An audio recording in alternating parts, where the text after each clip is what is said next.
Hello friend, welcome back to study wire YouTube channel. और ये number system का lecture number 3 है और विभाज्यता का लेक्चर नंबर 2। कल के लेक्चर में हमने कुछ चीज़ें देखी थी, विभाज्यता से रिलेटेड कुछ क्वेश्चन देखे थे और आज हम आगे पढ़ेंगे। मतलब विभाज्यता का ये पार्ट आखिरी होगा, कल से हम अगला टाइप स्टार्ट करेंगे नंबर सिस्टम में, ठीक है। और जिन लोगों ने पिछले लेक्चर नहीं देखे आप उन्हें देख लीजिए, आपको काफ़ी कुछ उसमें सीखने को मिलेगा, भले ही आपको कितना ही आता हो, ठीक है। तो सबसे पहले हम बात करें कि देखो, मैं एक छोटा सा एग्जाम्पल की बात कर रहा हूँ। मतलब आज हम इस प्रकार के क्वेश्चन कुछ पहले सॉल्व करते हैं। 2 ^ 10 प्लस 2 ^ 11 प्लस 2 ^ 12 प्लस 2 ^ 13, ठीक है। ये संख्या किन किन संख्याओं से विभाजित होगी। तो सबसे पहले मैंने ये पूछा है कि ये जो क्वेश्चन लिख रखा है यहाँ पर 2 ^ 10 प्लस 2 ^ 11 प्लस 2 ^ 12 प्लस 2 ^ 13, यह दी गई संख्या किन किन संख्याओं से विभाजित होगी। तो सबसे पहले मैं एक छोटी चीज समझा रहा हूँ, आप वो समझिए कि अगर मैं बात करूँ यहाँ 15 है, आप इसे किन किन संख्याओं से विभाजित कर सकते हैं। तो हम ऐसा कुछ बोल सकते हैं कि मैंने ये लिखा 15, हम इसे विभाजित किन से कर सकते हैं। तो 15 को अगर मैं तोड़ दूं, 15 को तोड़ूं तो लिख सकता हूँ 3 गुणा कितना 5। मतलब इस संख्या को अगर मैं 3 से भी भाग दूं तो भी पूरा पूरा भाग चला जाएगा, डिवाइड हो जाएगी। मतलब 15 को हम डिवाइड कर सकते हैं किससे, 3 से, क्योंकि ये जो 3 है इस 15 का क्या है, फैक्टर। और ये पूरी संख्या को 5 से भी विभाजित किया जा सकता है। कहने का मतलब कि इस 15 को मैं अगर 3 × 5 लिखूं तो या तो 3 कट जाए पूरा पूरा या तो 5 कट जाए। इसका ये मतलब है कि या तो 3 कटे या तो 5 कटे, मतलब 15 भी पूरा पूरा भाग चला जाएगा। कहने का मतलब कि अगर मैं 24 की बात करूं तो 24 को हम ऐसा लिख सकते हैं 2 × 2 × 2 × 3। क्लियर है इतना। इसका मतलब ये 2 से भी पूरी पूरी विभाजित हो जाएगी, 2 × 2, 4 से भी पूरी पूरी विभाजित हो जाएगी, 2 और 2 × 2 × 2 करेंगे तो कितना 8 से पूरी पूरी विभाजित हो जाएगी। यहाँ से मैं एक छोटी सी टर्म समझाना चाह रहा हूँ कि अगर इस संख्या को हम ऐसा फैक्टर वाइज करके लिख दें और इसमें से अगर कोई भी एक संख्या पूरी पूरी कट जाती है, इसका मतलब ये पूरी संख्या विभाजित हो जाएगी। मीन्स अगर मैं 6 से भाग दे दूं तो 6 से ये कट जा रहा है, इसका ये मतलब है कि 6 से अगर इस 24 के फैक्टर में से कोई भी 2 फैक्टर, 3 फैक्टर, 4 फैक्टर या कुछ भी कट रहा है पूरा पूरा, इसका मतलब ये पूरी संख्या भी पूर्णतः विभाजित होगी। आई होप आप समझ पा रहे होंगे। हम इस क्वेश्चन को देखते हैं कि ये संख्या किन किन संख्याओं से विभाजित होगी। और ये हमारा पहला क्वेश्चन होगा आज का कि 2 ^ 10 प्लस 2 ^ 11 प्लस 2 ^ 12 प्लस 2 ^ 13 ये किन किन संख्याओं से विभाजित होगी। तो हम इसे सॉल्व कैसे करते हैं वो चीज़ देख लो। सबसे पहले इसमें जो सबसे कम पावर होती है उसे हम ले लेते हैं कॉमन, ठीक है। तो हम 2 ^ कितना कॉमन ले ले, 10, तो बचेगा कितना यहाँ पर 1, यहाँ पर बच जाएगा 2 देखो हमने 2 ^ 10 कॉमन लिया, यहाँ टोटल कितनी पावर है 11। मीन्स अगर 10 कॉमन ले लिया तो पावर कितनी बची है, 1 बची है। यहाँ पर 2 ^ 12 था, हमने 10 कॉमन लिया तो 2 बचा कितना 2, और यहाँ बचा 2 कितना 3, क्योंकि जब हम इसका गुणा करेंगे तो आधार सामान्य घाते जुड़ जाएगी, हम पढ़ा चुके हैं। तो 2 ^ 10 हमने कॉमन लिया, यहाँ बचा 1, यहाँ 2 ^ 1, यहाँ 2 ^ 2 प्लस यहाँ 2 ^ 3 बचा। अगर हम इसे सॉल्व करें तो 2 ^ 10 मल्टीप्लाई, ठीक है। आगे हम देखें तो इसे सॉल्व करेंगे तो 2 एक मिनट कर लेते हैं, 1 + 2 + 4 प्लस यहाँ कितना जाएगा 8। क्लियर हो पा रहा है इतना। अगर हम इसे जोड़ें तो 8 और 4 कितना हो जाएगा 12, 12 और 2 जाएगा 14 और 1 कितना 15। मतलब 2 ^ 10 इंटू कितना आ गया 15। क्लियर है। मतलब ये जो पूरी संख्या को सॉल्व करी तो हम यहाँ तक पहुँचे। इसका मतलब अगर हम इसे 15 से भाग दें तो ये संख्या पूरी पूरी भाग चली जाएगी। या तो 2 ^ 10 है और 15 को हम लिख सकते कितना 3 × 5, मतलब ये संख्या 5 से भी पूर्णतः विभाजित हो जाएगी, क्योंकि अंश में अगर एक संख्या भी कट जा रही है पूरी पूरी, इसका मतलब वो पूरी संख्या विभाजित होगी। मतलब ये 15 से भी विभाजित होगी क्योंकि 15 से अंश की पूरी पूरी संख्या कट गई, 5 से भी विभाजित होगी। और अगर हम 2 ^ 10 × 3 × 5 लिख सकते हैं क्या इस पूरे को, तो हम इसे 3 से भी पूर्णतः विभाजित कर सकते हैं। इसका मतलब ये जो संख्या है, ठीक है, हमारे पास फाइनली रिजल्ट क्या आया और इसे किस प्रकार से देखना है आप वो चीज़ समझो। × 15, कहने का मतलब ये संख्या 15 से पूर्णतः विभाजित होगी। और हम 15 को कुछ इस प्रकार से भी लिख सकते हैं, देखो 15 × 2 की पावर कितना है 10, तो यहाँ 2 × 2 की घात कितना लिख सकते हैं 9 लिख सकते हैं, क्योंकि ये आधार समान है तो घाते जोड़कर फिर से कितना हो जाएगा 10 हो जाएगा। मतलब 15 दूनी कितना बन जाएगा 30 × 2 की घात 9, मतलब ये संख्या 30 से पूर्णतः विभाजित होगी। आई होप आप इन चीज़ों को समझ पा रहे होंगे। मैं एक थोड़ा क्वेश्चन लेता हूँ जिसमें ऑप्शन देता हूँ, आप उस आधार पर ज़्यादा अच्छे समझ पाएंगे। आई होप आप समझे होंगे कि इस प्रकार को सॉल्व कैसे करना है। अब देखिए मैं एक क्वेश्चन लेता हूँ जिसके ऑप्शन भी देता हूँ, तो आप यहाँ से ज़्यादातर समझ पाएंगे और इस प्रकार के क्वेश्चन अब के समय में देखने को बिल्कुल मिलते हैं, है ना। तो एक छोटा सा क्वेश्चन ले लेते हैं हम। 2 the power 71 2 the power 71 plus 2 the power 72 plus 2 the power 73 plus 2 the power 74, ठीक है, इतना हो जाएगा। ये किसके द्वारा विभाजित होगी, और इसके ऑप्शन ले लेते हैं हम। पहला ऑप्शन हो जाएगा 9, 10, 11, 13, ठीक है, 9, दूसरा ऑप्शन 10, तीसरा ऑप्शन 11 और चौथा ऑप्शन 13। मतलब ये दी गई संख्या किससे विभाजित होगी। तो हम सॉल्व करना तो आपको बता चुके, करना कैसे आप सेकंडों में सॉल्व कर लोगे। मतलब कॉमन क्या ले लेंगे, 2 दी पावर 71 कॉमन ले लेंगे। जब 2 दी पावर 71 कॉमन लेंगे तो यहाँ बचेगा 1, यहाँ 2 दी पावर कितना बच जाएगा, देखो 71 कॉमन ले लिए, 72 था तो बचा 1, तो 2 दी पावर 1 मीन्स 2 बचा। यहाँ 73 था, कॉमन कितना ले चुके हैं 71, मतलब बचा कितना है यहाँ 2, तो 2 की घात 2 बचा है तो आएगा कितना 4, प्लस यहाँ 74 है, 71 कॉमन लिया तो 2 की घात 3 बचा, मीन्स आएगा कितना 8। आगे सॉल्व करेंगे तो 8 और 4 12, 12 और 2 जाएगा 14 और कितना 15 आ जाएगा। तो 2 की घात कितना लिख सकते हैं 71 गुणित कितना आ गया 15। तो क्या ये संख्या 9, 10, 11, 12, 13 से, देखो ये 11 से तो कुछ कट रहा है क्या, नहीं, मतलब ये आंसर नहीं हो सकता। 13 से कुछ कट पा रहा है क्या, नहीं, मतलब 13 भी आंसर नहीं हो सकता। अब यहाँ देखो, इसको अगर मैं इस प्रकार से लिखूं, किस प्रकार से, 2 the power 70 into 2 the power 1, क्या ये सही है। 70 और 1 जोड़ेंगे तो 71 आ जाएगा, और 15 को हम लिख सकते हैं कितना 5 गुणा 3, बिल्कुल लिख सकते हैं। तो हमने पूरी संख्या कुछ इस प्रकार से तोड़ दिया। अब देखेंगे तो ये संख्या 10 से कट रही है, 5 दूनी कितना होता है 10, और ये 10 से 10 कट रहा है, इसका मतलब ये पूरी संख्या किससे विभाजित हो रही है 10 से विभाजित हो जा रही है। तो ऑप्शन नंबर सेकंड यहाँ पर हो जाएगा क्या राइट आंसर, ठीक है। तो कुछ इस प्रकार से इन क्वेश्चनों को सॉल्व किया जाता है। एक क्वेश्चन और इसी प्रकार का देख लेते हैं जिससे आपको एग्जाम देने में कोई भी प्रॉब्लम ना हो।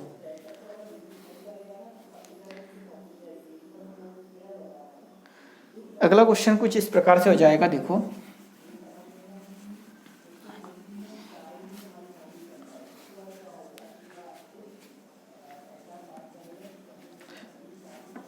3 the power 81 plus 3 the power 82 plus 3 the power 83, ये संख्या किन से विभाजित होगी। पहला ऑप्शन हो जाएगा 9, दूसरा ऑप्शन हो जाएगा 10, तीसरा ऑप्शन हो जाएगा 12 और चौथा ऑप्शन हो जाएगा यहाँ पर 13, ठीक है। करना क्या है आप जानते हैं, कॉमन क्या ले लोगे, 3 दी पावर 81 कॉमन लिया, बचा कितना, यहाँ तो बच जाएगा 1, यहाँ बच जाएगा कितना 3, क्लियर हो पा रहा है। क्योंकि देखो 82 है, 80 कॉमन ली, 81 कॉमन ले लिया तो कितनी घात बची 1, तो 3 बचा।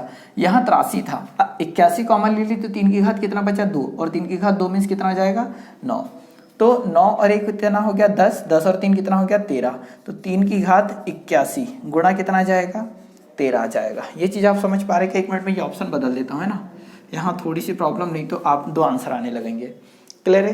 तो हमने यहाँ लिख दिया 3 की घात 81 गुणा 13, इसका मतलब ये पूरा कट किससे रहा है 13 से, मतलब ऑप्शन नंबर डी हो जाएगा यहाँ पर क्या राइट आंसर फोर्थ, कि ये संख्या 13 से पूर्णतः विभाजित होगी।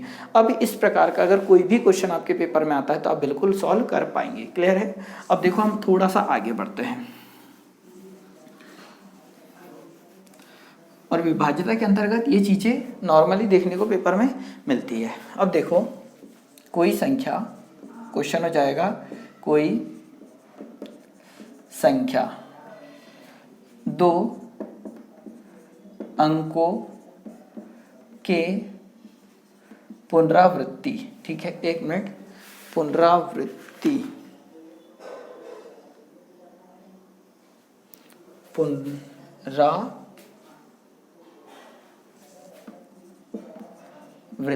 ठीक है, पुनरावृत्ति करके बनाई गई है। कोई संख्या 2 अंकों की पुनरावृत्ति करके 4 अंकों की बनाई गई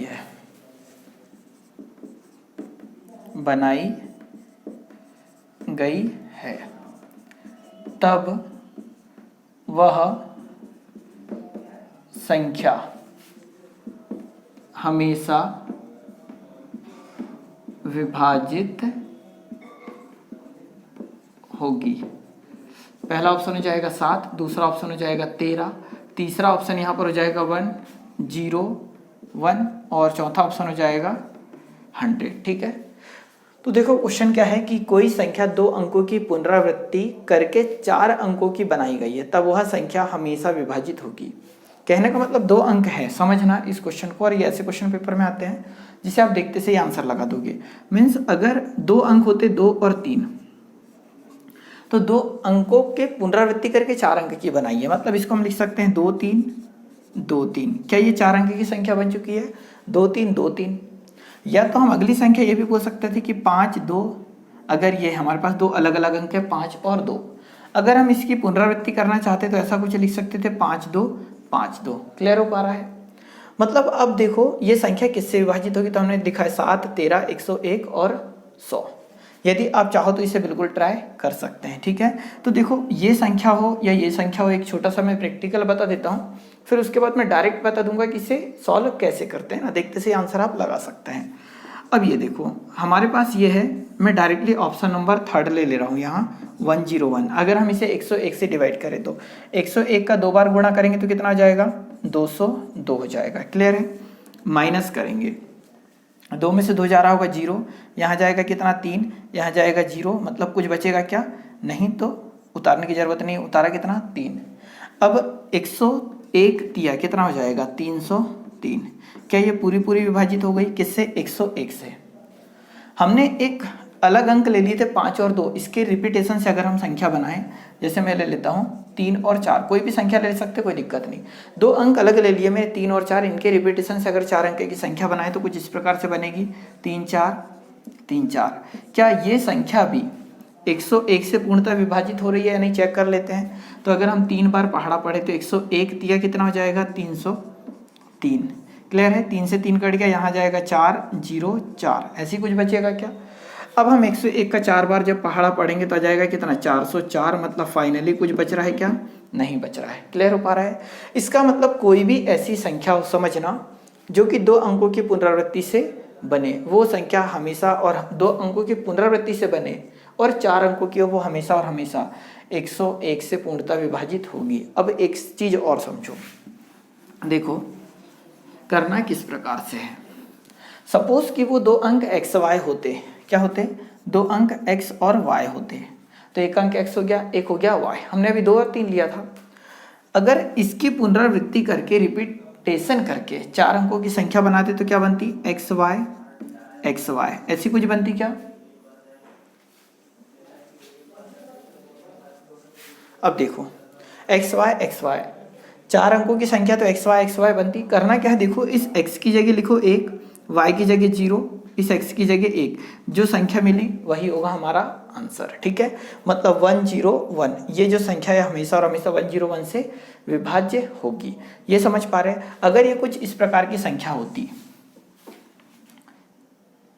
ठीक है, 6 अंकों की संख्या बनाई गई, तब वह संख्या हमेशा विभाजित होगी। अब देखिए यहाँ पर 6 अंकों की बात हम कर ले रहे हैं कि कितने अंकों की संख्या बनाई गई है? 6 अंकों की। 1 मिनट,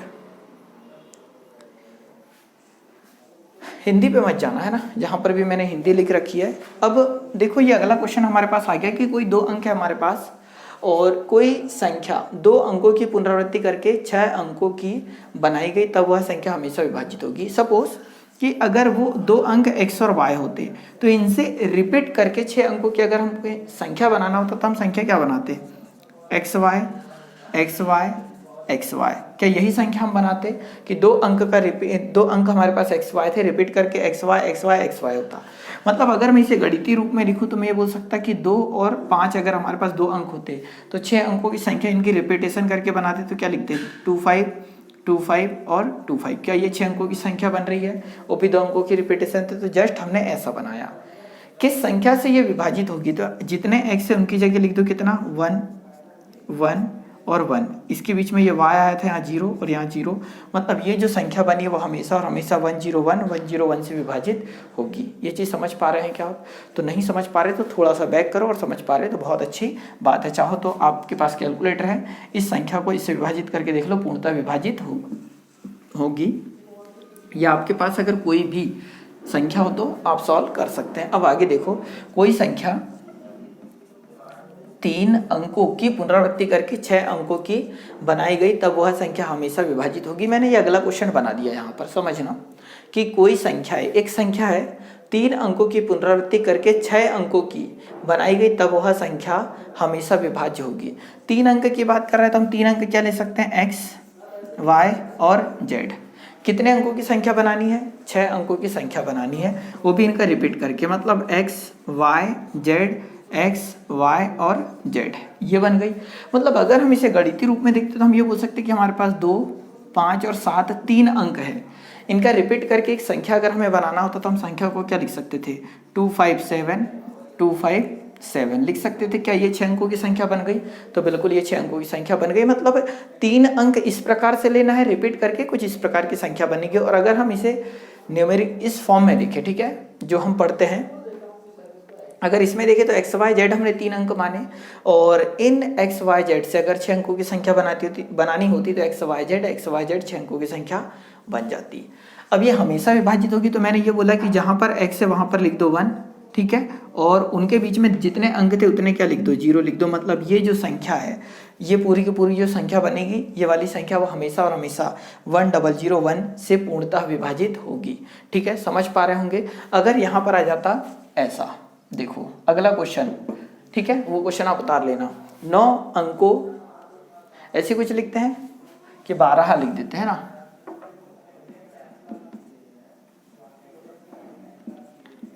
हिंदी पे बिल्कुल मत जाना। अब देखो, कोई संख्या 3 अंकों की पुनरावृत्ति करके 9 अंकों की बनाई गई, तब वह संख्या हमेशा विभाजित होगी। हमसे ये पूछा है। अब यहां पर देखो कि 3 अंक की बात हो रही है और 9 अंक की संख्या बनी है, तो 3 अंक हम क्या ले लेते, x, y और z। 9 अंक की संख्या बनाते पुनरावृत्ति करके, तो x, y, z, x, y, z, x, y, z। तो 3 अंक हमारे पास x, y और z थे, उनकी पुनरावृत्ति करके ये 3, 3, 6, 3 और 9 अंकों की संख्या बन गई। ये हमेशा और हमेशा किनसे विभाजित होगी, मतलब अगर हम 2, 3 और 4 ले लेते तो 9 अंकों की संख्या क्या होती, 2, 3, 4, 2, 3, 4, 2, 3, 4। क्या ये 9 अंकों की संख्या होती? ये किससे पूर्णतः विभाजित होगी? तो यहाँ x की जगह 1, इस x की जगह 1 और इस x की जगह 1 लिखा, इनके बीच में ये 2 गैप है तो 2 0, ये 2 गैप है तो 2 0। मतलब ये जो 9 अंकों की संख्या वो हमेशा और हमेशा इस संख्या से विभाजित होगी। क्लियर हो पा रहा है? और अगर आपको ऐसा लगता है कि ये ऐसा क्यों हो रहा है, ये अगर आप जानना चाह रहे हैं कि हम ऐसा ही क्यों कर रहे हैं, आपको जो ट्रिकी फॉर्म दिख रहा है, ठीक है, और अगर ये ट्रिकी फॉर्म आप जानना चाह रहे हैं तो हमारा एक और चैनल है, ठीक है, आप इस पे जरूर विजिट करना। यहाँ पर हम हर एक जो भी चैप्टर अगर कंप्लीट कराते हैं तो उसमें एक एक चीज़ हम उस गणित के एक एक पहलू पे बात करते हैं, क्यों हो रहा है, कैसे हो रहा है और कब तक होगा, कहाँ पर ये चीज़ें अप्लाई होगी, हर एक छोटी छोटी चीज़ों पर बात करते हैं। मतलब मैथ्स 0 to हीरो है, और हम इस चैनल पर जो पढ़ रहे हैं वो एग्जाम पर्पज से पढ़ रहे हो, पर वहाँ पर हर चीज़ आपको मिलेगी। आप कोई भी पेपर दो आपको बनेगा। और चैनल का नाम है अपना स्टडी वायर, ठीक है, स्टडी वायर। आप बोलोगे हम तो स्टडी वायर पर है, पर वहाँ पर स्पेशली लगा स्टडी वायर मैथ्स, ठीक है। तो आप यही स्पेलिंग डालिएगा, आपको चैनल मिल जाएगा स्टडी वायर मैथ्स। और इसमें हम जो भी चैप्टर पढ़ाते हैं वो एक लेंदी होता है, थोड़ा 3, 4, 5 घंटे का, परंतु वहाँ पर हर एक छोटी छोटी चीज़ें हम डिस्कस करते हैं, तो आपको जरा भी कभी भी छोटी छोटी भी प्रॉब्लम नहीं होगी। तो इस प्रकार का अगर कोई भी क्वेश्चन पेपर में आता है तो आप बिल्कुल उसे सॉल्व कर पाओगे। अब देखो, ये थोड़ा सा गणितीय फॉर्म में पेपर में लिखा होता तो मैं क्वेश्चन गणितीय फॉर्म में लिख देता हूँ कि आपको अगर पेपर में देखो तो कोई प्रॉब्लम ना हो। अब देखिए, गणितीय फॉर्म में कुछ किस प्रकार से रहेगा क्वेश्चन, तो हम उसे समझ लेते हैं कि एक 6 अंकों की संख्या जो, एक 6 अंकों की संख्या, एक 6 अंकों की संख्या जो x, y, z की पुनरावृत्ति करके बनाई गई है करके बनाई गई है, ठीक है, जो इस प्रकार मतलब XYZ है, तब यह संख्या हमेशा विभाजित होगी, हमेशा विभाजित होगी, ठीक है, हमेशा विभाजित होगी यदि, ठीक है, यहाँ पर लिख देंगे XYZ, ठीक है, शामिल है N। अब देखो यहाँ पर कुछ इस प्रकार से लिखा रहेगा, तो आपको टेंशन नहीं लेना कितनी बड़ी भी थ्योरी। देखो एक 6 अंकों की संख्या जो XYZ की पुनरावृत्ति करके बनाई गई है, जो इस प्रकार है, मतलब XYZ है, तब यह संख्या हमेशा विभाजित होगी यदि XYZ, ये जो सिंबल है इसे बोला जाता है शामिल है, ठीक है, मतलब XYZ शामिल है N का मतलब है नेचुरल नंबर, ठीक है। नेचुरल नंबर में क्या हो जाएगा, ये 1 2 3 4 5 9 तक हो सकती है। क्लियर हो पा रहा है? तो यहाँ पर हम इतना जानते हैं कि संख्या बन क्या रही है, XYZ, तो ये संख्या किससे विभाजित होगी, तो x की जगह 1, इस x की जगह 1 लिख दिया और यहाँ पर क्या लगा दिया 00, मतलब ये संख्या हमेशा विभाजित होगी किससे, 1001 से। तो कुछ इस प्रकार से आपको पेपर में क्वेश्चन देखने को मिलेंगे। एक अगला क्वेश्चन देखते हैं। आप देखो, मिटा दे इसे, आप चाहो तो उतार सकते हैं, इसका आंसर ये होगा, है ना। और अगर आप प्रॉपर नोट्स बना रहे हैं तो बहुत अच्छी बात है कि आपको रिपीट करने में दिक्कत नहीं होगी, और रेगुलर प्रैक्टिस तो ज़रूर जारी रखें, क्योंकि पेपर आज नहीं कल होगा, पर होगा ज़रूर। यदि कोई संख्या n पूर्ण संख्या है, यदि कोई संख्या n पूर्ण संख्या है, ठीक है, यदि कोई संख्या n पूर्ण संख्या है जो 1 से बड़ी है, ठीक है, जो 1 से बड़ी है, ठीक है, जो 1 से बड़ी है, तब n स्क्वायर और n स्क्वायर माइनस 1, ठीक है, n स्क्वायर माइनस 1 हमेशा विभाजित होगा, ठीक है, हमेशा विभाजित होगा,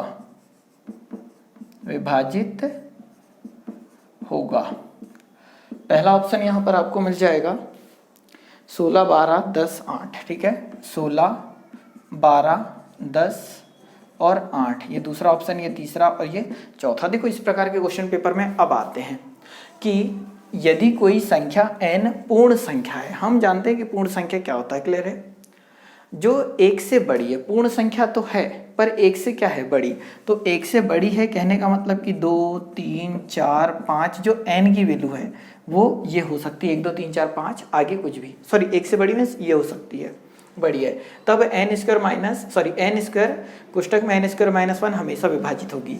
तो देखो जो n का मान है वो 1 से बड़ा है, मीन्स 2 हो सकता है, 3 हो सकता है, 4 हो सकता है और आगे कुछ भी हो सकता है।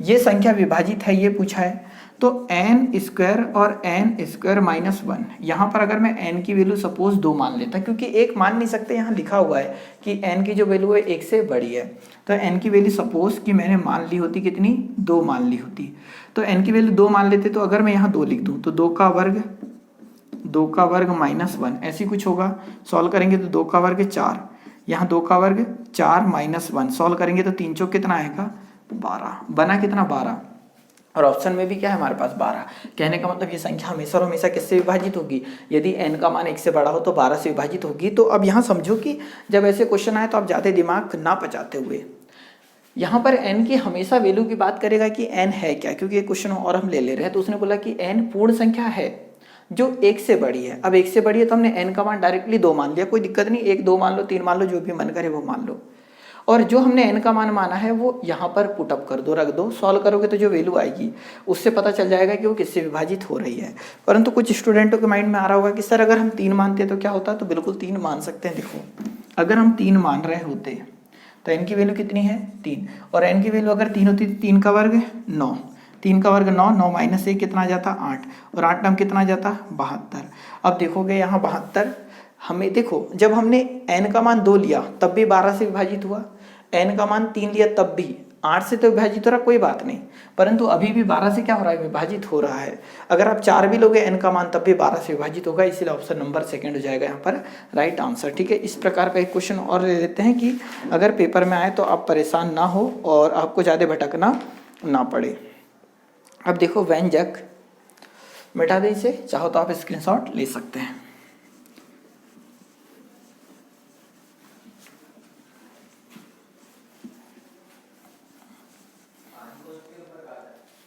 अगला क्वेश्चन हो जाएगा व्यंजक, व्यंजक 8 the power n minus 4 the power n। ठीक है, 8 the power n minus 4 the power n किससे विभाजित होगी, किससे विभाजित होगी, किससे विभाजित होगी यदि n एक प्राकृत संख्या है, यदि, ठीक है आगे इधर लिख देते हैं, यदि n प्राकृत संख्या है। अब जिन लोगों ने पहला लेक्चर पढ़ा होगा नंबर सिस्टम का तो आप जानते हैं कि प्राकृत संख्या क्या होती है, 1 2 3 4, मतलब n का मान हम 1 भी ले सकते हैं, n का मान 2 भी ले सकते हैं। अब हमें ऑप्शन क्या दे रखे इस क्वेश्चन के, वो देख लो। तो इसके ऑप्शन दे रखे 15 36 18 4, 15 36 18 4, क्लियर है इतना। अब देखो व्यंजक 8 the power n minus 4 the power n किससे विभाजित होगी यदि n एक प्राकृत संख्या है। प्राकृत संख्या क्या होता है, 1 2 3 4 आगे सारे नंबर, क्लियर है। n का मान अगर मैं 1 मानता तो ये हमारे पास व्यंजक क्या है, 8 the power n minus 4 the power n है। n की वैल्यू अगर मैंने 1 मान ली होती तो यहाँ पर लिखते हम 1 तो आता 8, यहाँ लिखते 1 तो आता कितना 4, तो फाइनली कितना आता 4, मतलब ऑप्शन नंबर डी हो जाएगा यहाँ पर क्या राइट आंसर। ठीक है, तो ये क्वेश्चन नंबर, ठीक है, इसका आंसर नंबर क्या हो जाएगा 4।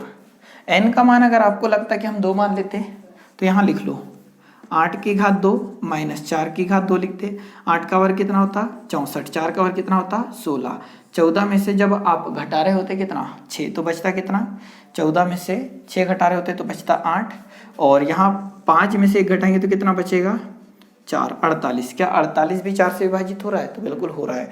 इसका मतलब इस प्रकार के क्वेश्चन कुछ इस प्रकार से आप डील करोगे, है ना। और क्वेश्चन बहुत सारे बनाए जा सकते हैं, कोई बड़ी बात नहीं है, परंतु आपको एक कॉन्सेप्ट समझ में आना चाहिए कि हम सॉल्व किस प्रकार से करेंगे। तो हम क्या करते हैं कि इस लेक्चर को यहीं रोकते हैं, अगला लेक्चर जो कल होगा हम उसमें कुछ डिफरेंट टाइप ऑफ क्वेश्चन करेंगे, मतलब अगला पार्ट करेंगे जो कि इसका विभाज्यता का नहीं होगा, आगे मैं देख लेता हूँ जो भी नंबर सिस्टम का पार्ट आगे चल रहा है उसको देखते हुए। वीडियो अगर अच्छा लगा तो इसे लाइक कर दें, शेयर कर दें, और फर्स्ट टाइम चैनल पर आ रहे हैं तो चैनल सब्सक्राइब कर दें। ठीक है, वीडियो देखने के लिए बहुत बहुत धन्यवाद। जय हिंद, जय भारत।